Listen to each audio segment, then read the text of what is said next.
Welcome to this video on how I made these Hobbit dioramas that you saw flashing past there. I made two dioramas parallel, but I only recorded one. But in the end of this video you will see some nice footage of both finished landscapes. And I like to work in a small scale, which in this case means that the tiny hobbits inhabiting these dioramas are ranging between 8 and 10 millimeters total height. My idea here is not to talk so much about how I do this. I feel that the images mostly speak for themselves. But if you have any questions about any specific parts of this process, please let me know in the comments and I might post something of that too.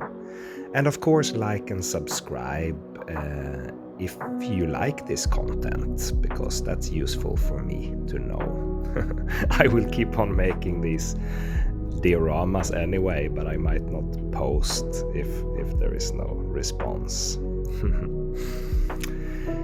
So I thought instead of talking about crafting, I would like to talk a little bit about the Shire and the Shire folk and why we are so fascinated and so much in love with this fantasy world.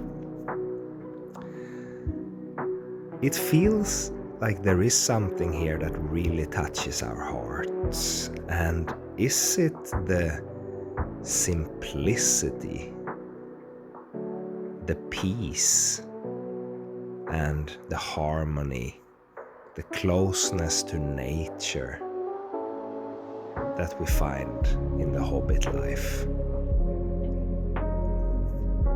Because many of us live very far from the Hobbit on the Shire existence today. Our lives are complicated. In Hobbiton, the Shirelings seem to enjoy the simple things in life. And they don't seem to overwork things. You do what you must, and then you rest, you enjoy, and you relax. And there is a natural beauty over Hobbiton. There are no ugly buildings. There is no asphalt or concrete. You live together with nature, close to nature, on nature's terms. The hobbits live in hills.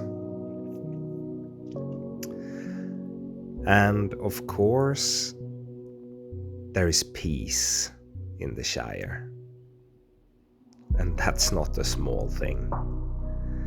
The hobbits seems to be able to be pissed off at each other, but it doesn't go further than a sour look, maybe an angry word, or even a raised fist, but no violence.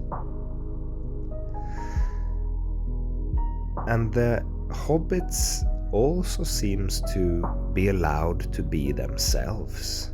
They stand up for their own unique silliness or goofiness. They don't do things they don't like. They don't say yes to things that they would like to say no to. And everyone seems to be okay with that. That's not a small thing either. To be able to be who you are. No pretending, no acting. Just natural. And of course, we are nature. Nature is not a place we visit. Nature is actually our home. And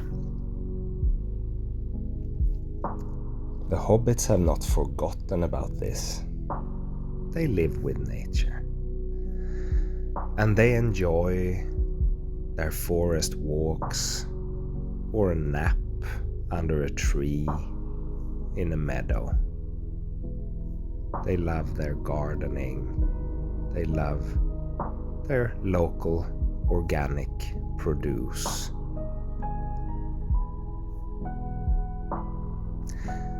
The hobbits also seem to have found a kind of a middle way with things.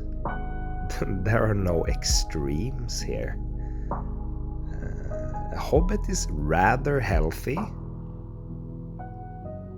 I mean, they work with their bodies in the fields or as in different crafts. But they are also healthily round, like to eat a lot, like to have a beer occasionally, and even smoke some pipe weed once in a while, whatever that is. So the romantic, loving feeling we get when we see this beautiful landscape and the lifestyles of the hobbits seems to be some kind of longing for a more peaceful, more harmonious, close to nature,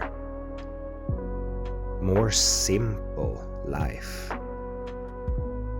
It's not very complicated to live in Hobbiton or the Shire.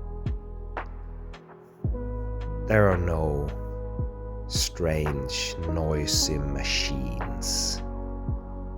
There are certainly no smartphones, computers, or other potent stress factors.